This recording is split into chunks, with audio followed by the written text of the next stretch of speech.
ఎలాంటి వారు పరలోకంలో ప్రవేశింతురు?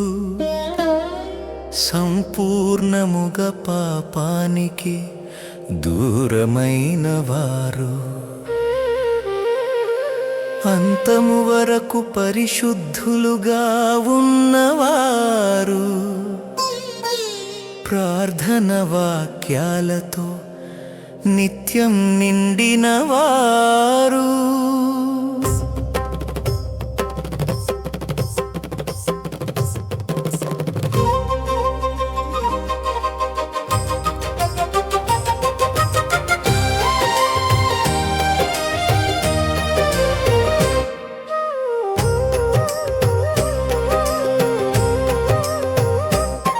మన పాపం పోవాలంటే క్రీస్తును నమ్మాలి. మన కొరకు శాపగ్రాహి అయి మరణించాడు. నమ్మిన వారిని పరిశుద్ధులుగా చేయువాడు. నిత్యానందంతో వారికి నిత్య జీవమిస్తాడు. ఎలాంటి వారు పరలోకంలో ప్రవేశింతురు?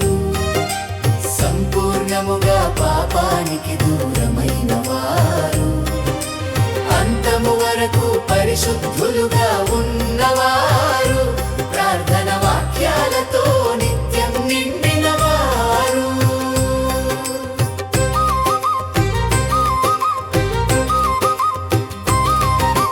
క్రీస్తును అంగీకరిస్తే సాతానుకు ఆగ్రహం.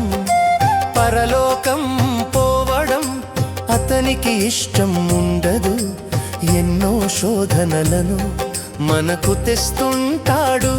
మోకరించి ప్రార్థిస్తుంటే పారిపోతాడు. ఎలాంటి వారు పరలోకంలో ప్రవేశింతురు?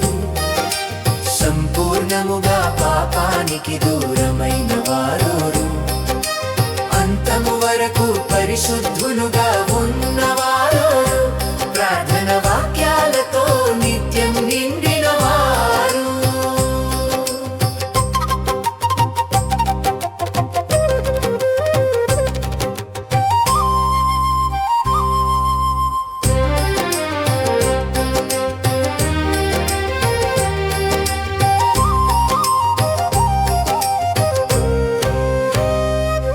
మన విశ్వాసం మాటలతో మాత్రమే కాదు, అది క్రియలతో కూడినదై ఉండాలి. వేషధారణ నిజమైన పరిశుద్ధత కాదు. హృదయం మారితే దేవుడు ఆనందిస్తాడు. ఎలాంటి వారు పరలోకంలో ప్రవేశింతురు? సంపూర్ణముగా పాపానికి దూరమైన వారు, అంతము వరకు పరిశుద్ధులుగా ఉన్నవారు, ప్రార్థన వాక్యాలతో నిత్యం నిండినవారు.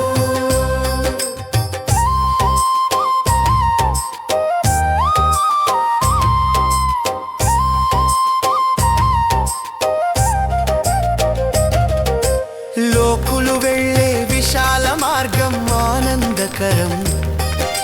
చివరికి దాని అంతం నిత్యనాశనమే. ఇరుకు మార్గమే మనకు జీవము ఇస్తుంది. శ్రమ ఉన్నా స్వర్గానికి అది నడిపిస్తుంది. ఎలాంటి వారు పరలోకంలో ప్రవేశింతురు? సంపూర్ణముగా పాపానికి దూరమైన వారు, అంతము వరకు పరిశుద్ధులుగా ఉన్నవారు, ప్రార్థన వాక్యాలతో నిత్యం నిండినవారు.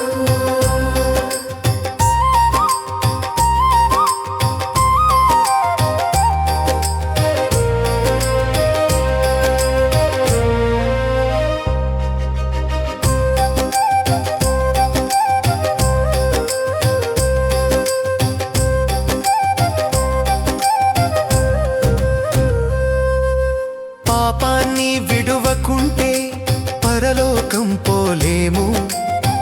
ఒక్కసారి రక్షణ పొందితే సరిపోద్ది కాదు, తదుపరి పాపాలను కూడా ఒప్పుకోవాలి. పూర్తి పరిశుద్ధులే ఆయన కడకు పోతారు.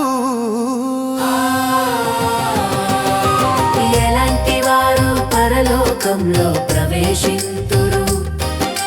సంపూర్ణముగా పాపానికి దూరమైన వారు, అంతము వరకు పరిశుద్ధులుగా ఉన్నవారు.